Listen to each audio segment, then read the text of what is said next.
Eguerdion guztioi eta eskerrik asko etortzeagatik. Gaur, Aldundiaren eta Jakin Fundazioaren arteko hitzarmenaren berri ematera gatoz.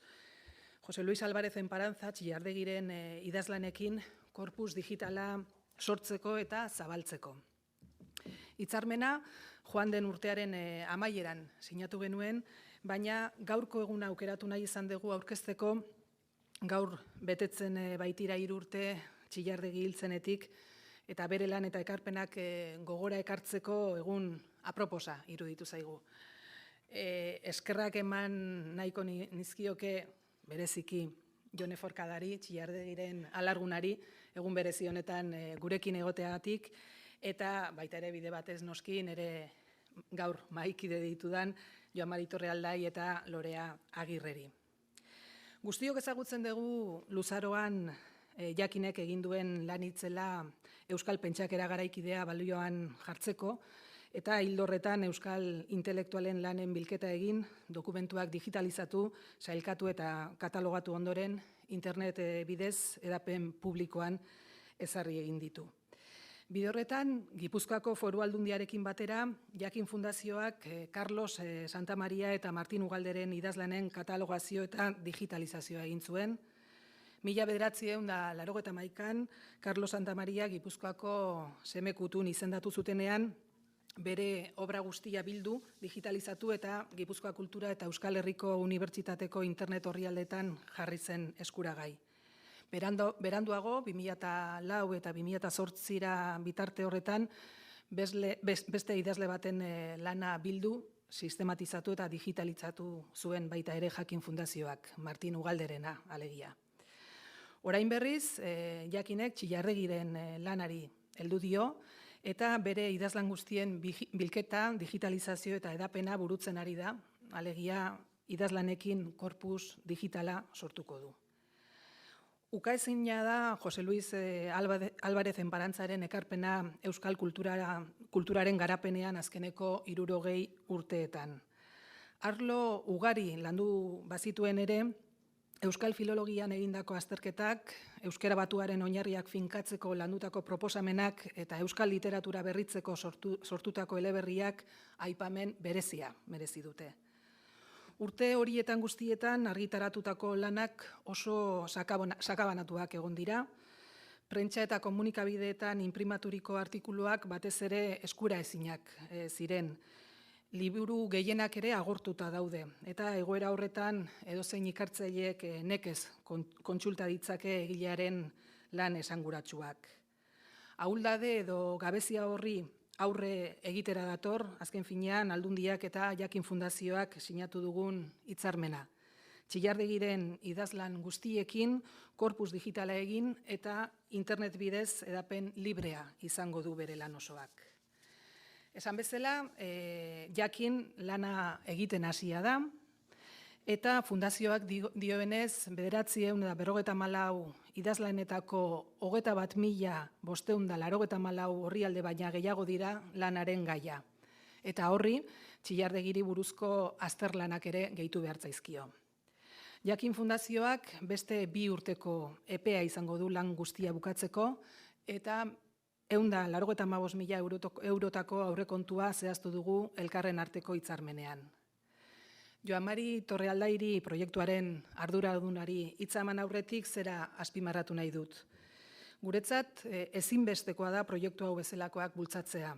Askotan aipatzen dugun euskal literaturaren bilgune nagusia eta liburutegi nazionala Koldo Mitxelena izatea nahi badugu, euskal idazleen katalogazio eta bilketa lanak beharrezkoak dira. Euskararen idatzizko nahiz ahozko literaturaren ahots guztiak hemen jasota behar ditugu, gizarte guztiaren eskura egon daitezen. Joan Mari Torrealdaik emango dizkigu orain, Txillardegiren obraren zehaztasun guztiak. Joan Mari, zurea da hitza. Eskerrik asko. Nik esan duzunaz gain, askoz gehiago esateko ez daukat, eta oso ondo laburbildu duzu guztia, baina, halako azpimarraketa batzuk edo egingo ditut, ez da. Lehenengo eta behin, Txillardegiren obra pixka bat ezaguarritzeko edo.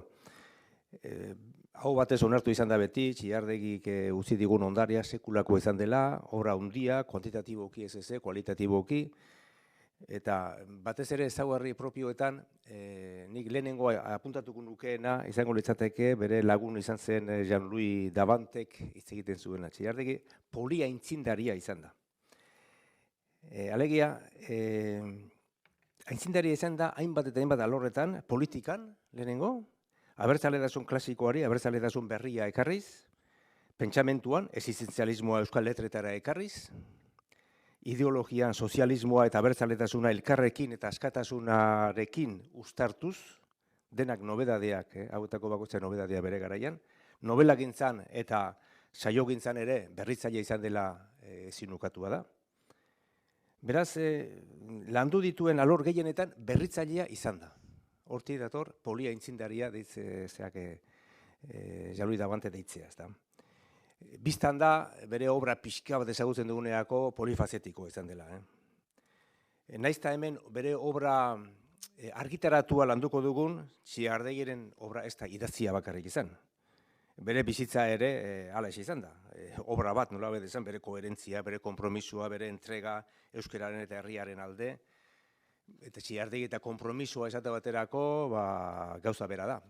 Konpromisua bai politikoa, bai kulturala, linguistikoa, idazle konprometituarena, pixka bat Jean-Paul Sartreren eredutik, eta gainerako beste frantses batzuen eredutik ere bai, ez da. Bistan da Txillardegi gauza asko izan dela batean. Politikaren munduan, esan dugun bezala, eta kulturaren munduan, nik orain azpimarratuko nahiko nukeen bezala, eta euskararen munduan bereziki. Pentsalaria da, izan da, irakasle, idazle, novelagile, saiolari, linguista, soziolinguista, eta kazetari ere bai. Kazetatean idazten zuen aldetik, nahiz eta berea ez zen kazetaritza teknikoaren lana. Eta eremu hauetako bakoitzean, ez bakarrik osoa maizik, bakoitzean ere ondare galanta utzi du.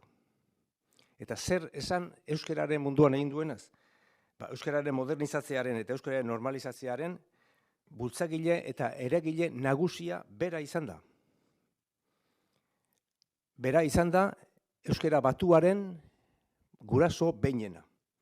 Beste guztien gainetik, esango nukenik. Bai, eta denboran ere aurrenetakoa, gazteena behintzat bai, zeren eta horren aintzindari izan zirenak nolabait esan Krubik eta Bellasante baino gazteagoa zen, haiekin batera berak errebendikatzen zuen hori. Aitortzen du gainera abertzaletasunera ere euskaratik eta euskaragatik iritsi zela. Nolabait esan euskalgintza modernoaren bideari oso gaztetatik heldu zion eta bera izan da lehenengoetako bat eta indar handienaz euskararen lehentasuna herrigintzan eta kulturgintzan aitortu izan duena. Bere garaikideen aurretik. Da bakarra izan ez denean ere, lehen esan dudan bezala, gazteena bera izan da. Konkretuki garai bakoitzean planteatu behar dira hauek, eta gogoan izango dezute odola eta abizenen gainetik euskararen lekua, esategoterako, ero euskarak egiten gaituela euskaldun, hori ere, garai batean rebendikazio berria zen, edo euskara erabilgarri dela alor guztietan, beraz, euskara batuaren hasiera. Bueno, hori da nik guk hemen planteatu nahi dugun eta ikusi izan dugun Txillardegi, ezta? Bere obraren tamaina, zerbait aipatu izan da aurretik, liburu osoak banatu dugu liburuak, liburu osoa, liburu zatiak, aldizkarietakoak, itzulpenak eta besteak, ezta? Liburu osoa 43 bezala, ezea? Hor seguruenik badezute hori zeaten. Zu paperetan gero liburu zatiak 171, aldizkarietako artikuluak egunkarietakoak kenduta, 700 bat, itzulpenak, daude, prestatzaile lana, berredizioak eta bat. Denetara, 1000 bat titulu badira, eta oraingoz, katalogota dauzkagunetik, ja 22.000 orrialde dira, gehi honi erantzi behar zaizkio egunkarietakoak, hemen sartu gabe daudenak. Eta oraindik bildu gabe dauzkagunak eta egin gabe dauzkagunak. Katalogatu gabe ere, horietako zati handi bat. Nik kalkulatzen dut denetara 50-60 milioi karaktere idatzi izan diguela Txillardegi. Eta hori da guk eskaneatu eta digitalizatuko duguna. Hemen zerrenda hauetan baita ere sartu gabe daude elkarrizketak eta autoreari buruzko egin diren azterlanak. Hoietako nagusitxoenak ere sartuko ditugu, ez den denak, nagusitxoenak sartuko ditugu. Beraz, azken batean ez dakigu zenbateko obra izango den, baina, bueno, uste dut mendeatuko degula. Zergatik da importantea hau dena biltzea? Aipatu duzun bezala, alde batetik belaunaldi berrientzat eta hau eskura ezina da, neurri handi batean. Naiz eta 3 urte hil zela, baina bere obra ez da bezperarazia, aspaldikoa da, ez ezaguna eta eskuragaitza gertatzen da, eta gaur egun ikerlariak eta guztiak bere ordenagailuan lan guztiak edukitzera ohituta daude, eta ez dira ibiltzen bibliotekaz biblioteka eta artxibo lanen bila, gutxi batzuk, hori lehengo ohitura direla iruditzen zait. Beraz, errezasun guztiak eman behar dizkiegu memoriaren transmisioa egiteko momentuan. Eta hori da hemen diputazio hori baterako eskertu behar dioguna. Txiardigen obra ugaria izan dela ikusi dugu, baina barreiatua ere bai. 25 argitalgunetan aurkitzen da momentu honetan, horietako asko desagertu, edo batzu desagertua dira, liburu gehienak deskatalogatua daude, eta horien berzio digitalik ez dago, eta gero, areta zailagoa da egoera, artikulu periodistiko eta bestelako artikulu nagusiekin ere, hainbat aldizkaritan eta egunkaritan emana daudenak, oso sakabanatuak, 33 bat gune detektatu ditugu, eta haietakoa jaso ditugu, ez denak, baina, bueno, bidean gaude. Guk egingo duguna zer da? Obra argitaratua digitalizatu. Obra argitaratua. Esate baterako ez artxiboa ez. Artxiboa aparte gelditzen da. Eta pentsa dezakezute, Jose Luisen artxiboak ere baduela bere interesa, bere gutuneria esaterako izugarria da, baina hori aparte egin beharko dugu eta beste momentu batean. Digitalizazio hau urrats kualitatiboa da zentzu askotan. Baina batez ere, kasu honetan, inor gutxik ezagutzen duelako txillardegi osorik. Inork ez ezatearen. Batzuk ezagutzen ez txillardegi politikoa, beste batzuk filologikoa, beste batzuk nobelistikoa, beste batzuk, baina osorik ez du inork ezagutzen praktikamente. Eta gaina aurkitzeare oso zaila da, bere ezagustia. Ni oraintxu ibili naiz txillardegiri buruz euskara batuaren egiten, aparte utzi behar izan dut, berak egunkarietan publikatu izan duena, zergatik, ez dagoagulako eskutan. Eta han ere publikatzen zuen, ez zuen bakarrik, aldi berean toki askotan publikatzen zuen, eta maila askotako lanak egite zituen, azterketak, baina baita ere divulgazio lanak, eta baita ere polemikak, eta guzti horiek. Orduan, dena batean eduki arte, txillardegi osoa ezin da aztertu. Eta orduan, guk korpus gisa eratuko dugularik, eta gero interaktibotasunari esker, edukiko dugu txillardegi beste dimensio bat hartuko du, bere obra beste dimensio bat hartuko du, eta batasun horrek, besterik gabe, ikertzaileei azterbide berriak erakusiko dizkie. Dena batean edukitzean, eta gainera dena konektatuta edukitzean. Beraz, horrela, txillardegiren ekoizpen intelektual, kulturala eta soziopolitikoa gure eskeko dituko da osorik. Eta inolako sekreturik gabe. Gu dakigula, oraintxe bertan, 34 tesi ari dira egiten txillardegiri buruz. Sekulako zailtasunekin. Materialetara iristeko modurik ez daukat. Eta guregan etortzen dira eske, gu zerbait badaukagu, baina guk ere oso gutxi daukagu. Baina hau burutzen dugunean, esan bezala, 2 urte dauzkagu egiteko, orduan dena, eta denek edozeinek eskura izango du. Uste dut, zerbitzu on bat dela. Hori egiteko guk, digitalizazio egiteko ohiko urrats batzuk ematen ditugu eta gero plus batzuk eskaintzen ditugu. Ohiko urratsak badakizu zentzu diren. Lan argitaratu guztiak katalogatu, fase hori egina daukagu, iturri ezberdinak arakatuz, obra guztia bildu, obra idatzi eta argitaratu noski, liburu zatiak, edizio bereziak, artikuluak, aldizkariak eta egunkarietan publikatutakoak, hori falta zaigu, katalogatzeko, eta biltzeko noski. Obra gero eskaneatu eta garbituen behar da, txukunduen behar da, gero obra irakurrien behar da eta zuzenduen behar da, eta gero hori gorde eta formateatu, hain zuzen ere, eta sistematizazio bat lortu, gero bilatzaileak lan egin dezan. Hortik aparte, hori da ohiko bidea. Hortik aparte, guk egingo duguna da dokumentu analizia.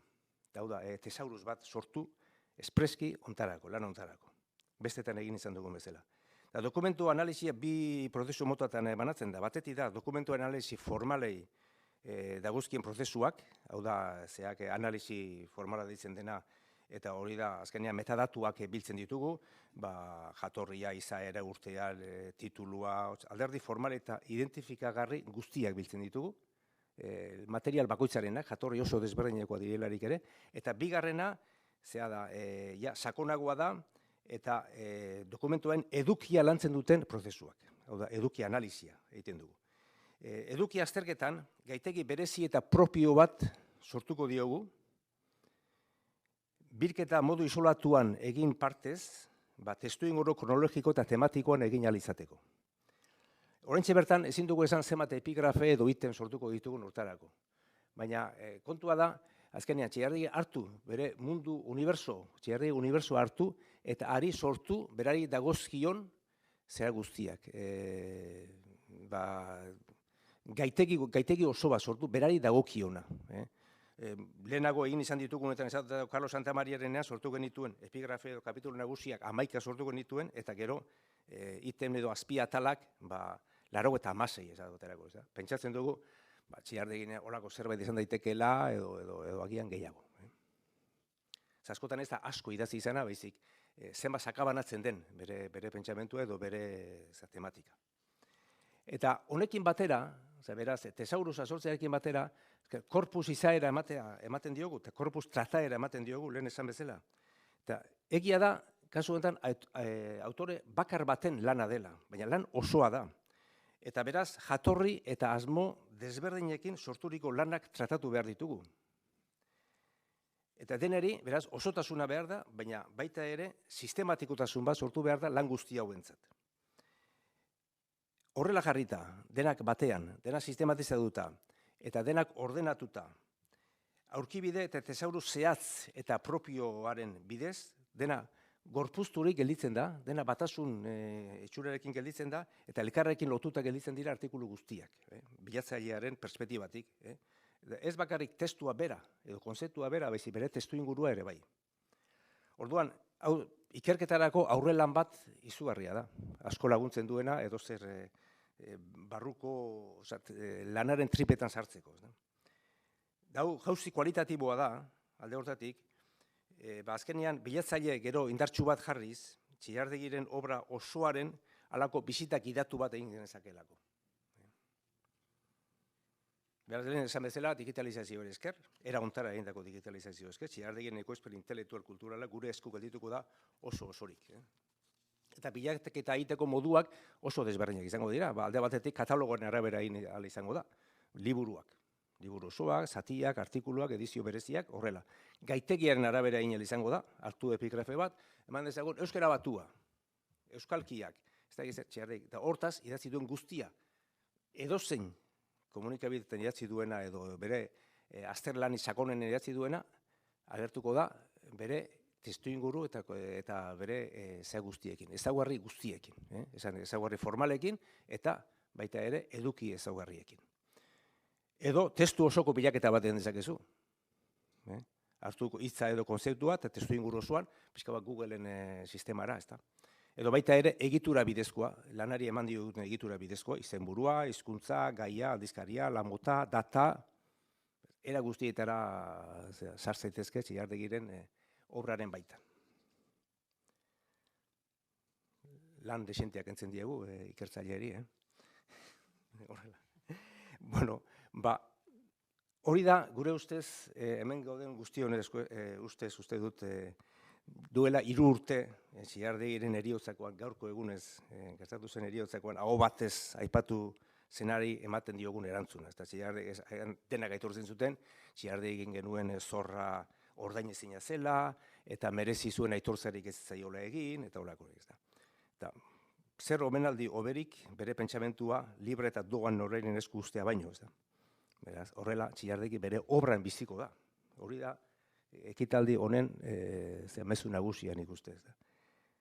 Txillardegin zordun sentitzen diren, eta sentitzen garen guztion artean, nik uste lehenak jakinkidiok garela, eta 1989tik ja aldizkariaren eta taldearen iaia sorreratik bertatik Txillardegi gurekin izan dugu. Eta berak bultzatu zuen jakin gainera, momentu hartan egin zituen aukerak egitera. gure zorra hau, jakinkide hona, Euskaldun ororena, kitatzeko aukera emateagatik eskertu behar dugu Gipuzkoako Foru Aldundia. Eta goraki aipatu eta aupatu lankidetza hitzarmen honen bidez, ahalbidetzen duelako Txiarregiren lanak oro guztion esku doan ustea, esku zabalgo jokatuz, Euskaldun guztiontzat, eta ez Gipuzkoarrentzat bakarrik egin, ez gainera. Askotan salatzen zaien bezala zeari, ez da, Foru Aldundiei. Beraz, mila esker. Eskerra baita ere Jone eta familiari. Jakin taldekoi egin diguzuen konfiantzagatik eta batez ere, zeuen ondarea guztiona izan dadila nahi izan duzuelako, zuen eskubidei uku egin eta doan eskainirik. Beraz, mila esker Jone eta familiari. Besterik ez.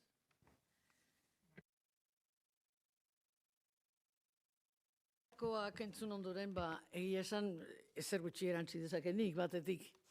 Eta bestetik Foru Aldundiak eta jakintaldeak egindako, alegin erraldoi horri nire eskerrona adieraztea horrela, inurri eta ineskas eta inkonbentzional irutzen zait, ez zaidala batere gustatzen, eta egia esan ez dakiz ere esan. Eta honaz nire sentimenduaren, erakusketa momentu honetan, Bi joakizue parte hartu dezuen talde eta persona guztiei nire miresmenik unkigarriena, benetan esaten dizuet. Baina zerbait azpimarratu nahi nuke. Da alegia Jose Luisen lanak oro harre, ez direla gehiegi zabaldu zenbait mediotan eta berak beste pentsalari askoren moduan zientzia eta informazioa herritar guztien esku jarri behar direla pentsatzen zuen. Hori baita jakintza demokratizatzeko bide bakarra. Eta hemen esan den bezala, norabide honetan, digitalizazio honen bidez, erreztasun handiagoak izango dituzte, beharra duten herritar guztiek. Irakaslea den nire lagun batek dioen bezala, hau guzti hau, bai Euskalaritzan aztertze jardunean eta bai Euskalgintzan ere erabilera zabaltzerakoan. Eta azkenik bukatzeko, hizkuntzalaritzari Jose Luisek eginiko ekarpenaz gain, abertzaletasun politiko modernoari eginiko ekarpena ere etorkizunean azterketa gai izango delakoan nago. Eta besterik ez. Eskerrik asko. Ni bukatzeko eta labur, hemen garrantzitsuenak esan dio. Eta nik esan nahi nun besterik gabe guretzat, jakineko zuzendaritza berriarentzat Txiardegi importantea dela. Baina baita ere, eta kasu honetan, gure belaunaldiarentzat, ezta? Eta espero dute ondorengoentzat ere izango dela.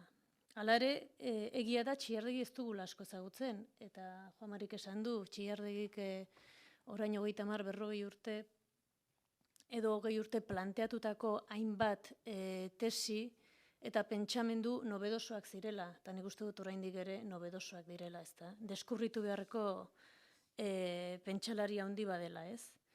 Eta anekdota txiki bat, ez dira 2 hilabete Twitterren bazegoen ibilizan, Twitterren eta hedabide batzutan, eztabaida bat, naziogintza, estatugintza, euskararen bueltan, eta, euskal kulturan norbait baden batek, ez dut izena emango, baina idatzi zuen txio bat esanez, badirudi Txiardegi ez dela existitu. Alegia, gabiltzala, orain dela 30-40 urteko debate berdinekin, eta orduan formulatu edo askatu ziren korapilo batzuetan berriro trabatuta. Hain zuzen ez dugulako ezagutzen, ezta? Ez zaigulako transmititu, ez direlako transmisio bideak jarri. Eta horrela zaila da jakintza, pentsamendua edo ekintza aurrera eramatea, ez? Ezin dezu ez Txiardegi goraipatu edo haren kontra egin, ez baduzu ezagutzen, ez? Eta badirudi gabiltzala bukle berean sartuta, ez? Horregatik da importantea. Eta, jakinen ni etorri berrian naiz ez da, baina jakinek oso argi du, edo oso argi izan du, hain zuzen, euskaltzaleen pentsamendua eta lan intelektuala transmisiorako bidean jarri beharra. Eta Ikernek aipatu bezala, Carlos Santamaria eta Martin Ugalde, Gipuzkoako Aldundiaren lankidetzarekin, digitalizatu eta zabalduta daude.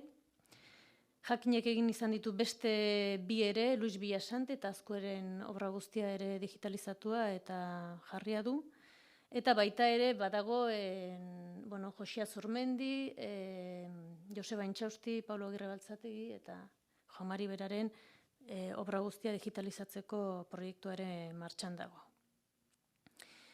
Alde horretatik, eskertu nahiko nuke Aldundiaren lankidetza, zinez eta bene-benetan, ze lan hauek horrelako lankidetzarik gabe zinezkoak dira. Halako lana eskatzen dute, halako neurria dute, halako ordu pila sartu behar da, eta gero lan hauen retornoa ez da ekonomikoa. Lan hauen retornoa da, herrigintzari eskaintzen diozuna, eta lan hauek aztertuz, ikertuz eta sortuko horien fruituak, eta nolabait, gure pentsamendu honetan, eta gure herrigintza edo herri eta hizkuntzaren eraikitza honetan aurrera egiteko bideak emango dituena, ez? Orduan, beste modu batez ezinezko izango zen aurrera matea, eta benetan eskergarria da prestatasuna eta lankidetza, eta beste modu batean esan da ere normala bada, ez? Hauxe dela uste dute bidea lan egitekoa. Eta, bukatzeko Jamarik esan duena, ez da, kale, plaza edo eraikina izena jartzea erresa da, eta ikusgarria da, baina benetako omenaldiak haue dira, eta Txiardegiren omenaldi honen hauxe da, ez da. Bere obra guztien eskura jartzea. Holaxe. Hemen dezue, Jakinek abenduko alean, hain zuzen, Joan Mari Torrealdaik, Txiardegi eta hizkuntzaren batasunaren inguruan idatzi zuen artikulu eder, on, eta Joan Mari bakarrik idatzi zezaken artikulu edo ikerketa lana dakar alea, nahi baduzue, hartu, eskura duzue, eta, benetan interesgarria da. Eskerrik asko Lorea. Benetan zinez pentsatzen degulako eman dugu pauso hau, espero dugu aurrerantzean ere pauso gehiago eman alizatea. Eskerrik asko berriro ere gurekin egoteatik, eskerrik asko Jone, eskerrik asko Joan Mari, Lorea, eskerrik asko Joseba eta Jomari ere bai. Eta eskerrik asko zuei, galderarik edo baldin baduzue, zuen esanetara.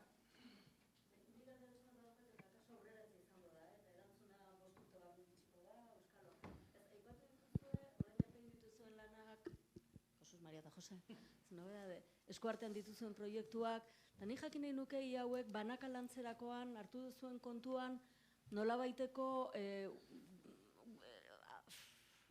altxorraben guztien ustiaketa partekatua. Ez dira, integratu daiteken Txilardegiren ondarearen erabilera ustiaketa Santa Mariarenarekin, Martinu Galderarekin, Juan Marirenarekin datorren momentuan, hori guztia integratzeko planik edo badago, edo bakarka, momentuz bakarka landu behar ditugu eta ezagutu behar ditugu? Erantzun desberdinak egon daitezke, Ikerne berea emateko modua izango du. Eskatzeko aprobetxatu dezakezu. Baina uste dut Ikernek apuntatu duela, egiazkoa, Biblioteka Nazionala falta zaigu. Hori falta da. Erakunde propio geure bateratzaile eta biltzaile bat falta zaigu. Eta hori ez daukagu bitartean, hauek horrela egingo dira, modu isolatu, eta guk gauk, jakinen badugu multzo bat, 6, 7, 8 edo zehakoa, eta bada erreferentzialtasun bat sortzeko modukoa, eta badaude gero inguruan beste batzuk eta bar, baina uste dut beste instantzia o negozio hori falta dela.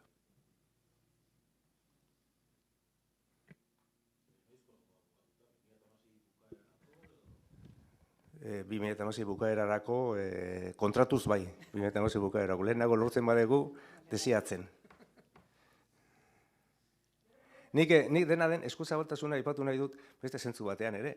Ez dakite ongo diren ala ez, 2016an, oraingo, baina ikuspegi hori eduki dute, lan hauek ezin dutela izan bakoitza dagoen gobernu aldikoak, hortik arratago joan behar dutela, eta hori ere eskertzekoa da. Ez da beti gertatzen.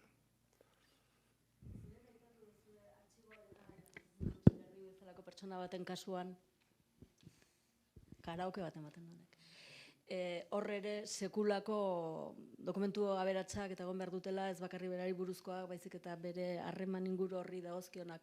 Ez dakit, asmorik badago hori arakatu lantzeko eta alden neurrian partekatzeko aurrera begira, edo? Nik ez dakit norainoko norainokoa den asmoa eta posibilidadeak ere, beraz hori pixka bat Juan Marik erantzun beharko lukeenik benetan ez dakit. Bueno, ontatik aparte dago hori, guztiz aparte. Zea hontan, hitzarmen hontan hori ez da deusetarako sartzen. Hortik aparte, guk eskertu behar diogu familiari, eskertu behar diogu, guri jakin taldeari konfiantza egin izana, eta horren kudeaketa, segurenik, hortan gaude orain, guk eramango dugu segurenik, horren kudeaketa. Eta beraz, dagoena dago, eta sakabanatua dagoena ere bilduen beharko dugu. Bera, hau beste proiektu bada, baina benetan aberatsa da, Txilardegiren altxorteki bada, ni hortaz eraba seguru nago, baina ez dago ezikusirik oraingo lanarekin, eta diputazioarekin, aldundiarekin egin dugun kontratu honekin da, ez dauka ezikusirik. Baina hori aintzat hartuta dago eta hori bideratuko da baita ere. Ze orain ez bezala garai batean, ez baterako, gutunketan sekulako aberastasuna dago, eta historia biziago bat hor agertzen da. Eta hori denak bilduen behar ditugu. Batzuk asko daude ja, bilduta, baina bilduen behar ditugu gainerakoak. Eta ez da gizea agertuko den, beren obra eskuizkribuetan eta ikusiko dugu zea agertzen den. Publikatu gabeko lanak eta hori oso aberatsa eta oso interesgarria izaten da lan hori. Gainerako beste hau baino, beste hau askoz aspergarriagoa da, hori investigaziotik edo ikertzailearen perspektibatik oso interesantea da.